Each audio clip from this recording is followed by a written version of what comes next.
from Functional Flex, Team FFLEX. I'm here to talk about high rep training versus low rep training and what kind of training you need to be doing for your damn goals. People are always confused about this. They're always wondering, they're always thinking that they should be chasing the pump in the workout, okay? And if you don't know what the pump is, I don't know who the hell you are or why you're watching my fucking channel, but basically the pump is like when you get so much blood flow into a muscle that it just feels swole and you feel jacked and you feel great and whatever.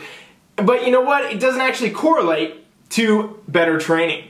So what do you need to be focusing on in the gym, and what's the difference between a high rep and a low rep? So low rep exercises generally are going to be targeted for strength training.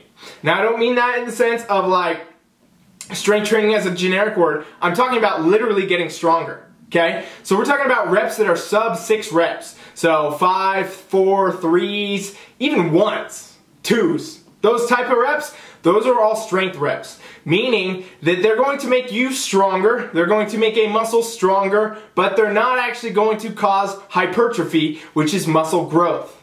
Now, I'm going to backtrack in a minute about that, and we're going to talk a little bit more. But let's talk about the rep range above 6. We're talking like 8, 10s, and even into the 12 rep range. What's going on in those? That's going to be actual muscle hypertrophy, okay? So in the muscle hypertrophy, that's where muscle growth occurs. You're going to increase the size of a muscle by training in that type of a rep range. Now, anything above 12, going into the 15s, 20s, whatever, those are more endurance type reps. That's going to cause muscular endurance, it's going to get into your cardiovascular system, etc. But it's not going to cause growth, it's not going to help you with your strength either. So, we got these kind of 3 different varying rep ranges, right, for the most part. We got a strength, a hypertrophy, and an endurance rep range. So what are we really talking about when we're talking about strength training?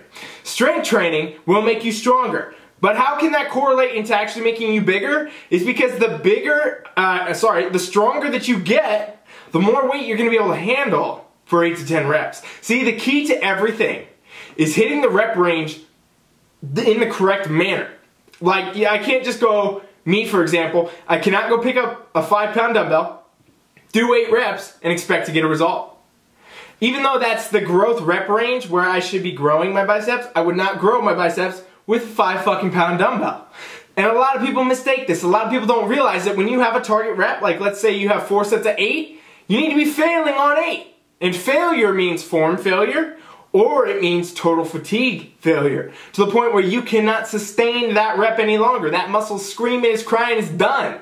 You got nothing in the tank. That's hitting a rep range. That's going to produce results. That will produce hypertrophy. Same thing in the strength rep range, okay? If you want to get stronger and you're going for 5 reps, you can't pick up a light weight and do 5 reps and think you're going to get stronger. You need to do your max weight for 5 reps. See, what happens now is how we can couple these 2 rep ranges together. We're mainly talking about strength training in the sub 6 rep ranges and hypertrophy training in 8 to 12 rep ranges, okay? These are the 2 things that people want all the time. They either want to be stronger or they want to look a certain way, and oftentimes it can be a blend of both. So how about we talk about how to train for both? To get stronger, you train in the sub 6 rep range. That's going to allow you to handle heavier weights in the 8 to 12 rep range. And if you can handle heavier weights in the 8 to 12 rep range, you're going to be able to pack on more size. So you want to have the benefit of training both of these types of things, where you have some strength movements, where you're going to focus purely on getting stronger with them. Often these are compound exercises, like your squats, your deadlifts, your bench press, your rows. Doesn't matter if you're male or female, by the way, listen to this, it applies to everybody. And then we're talking about more kind of shaping type movements, right? We're talking about hypertrophy movements to create certain aesthetics in the 8 to 12 rep range. And those are going to be a lot more isolation movements. You can do the compound exercises in those rep ranges, but they're generally going to be best in the lower type rep ranges. So if we get a solid foundation of strength built, we're going to have a better physique. Always, no matter what, all the time, because we're going to be stronger and able to shape our bodies better in this rep range. You have to be able to lift a decent amount of weight, and you have to be able to challenge the body. That being said, every single person is going to be at a different rep range. One of the common questions I get all the time from people I start, new clients and stuff, is like, what weight should I use? And I can't fucking tell you what weight you should use. You need to use the weight that's challenging to you and your body, and only you can know that. I never understood why trainers prescribe weights, because it's basically just them bullshitting you, honestly, because they have no idea what you're actually physically capable of, only you do when you train. And so if you have no idea where to start with your weights, you just get with the barbell, you just get with the dumbbell, you just get to work and you start to pay attention.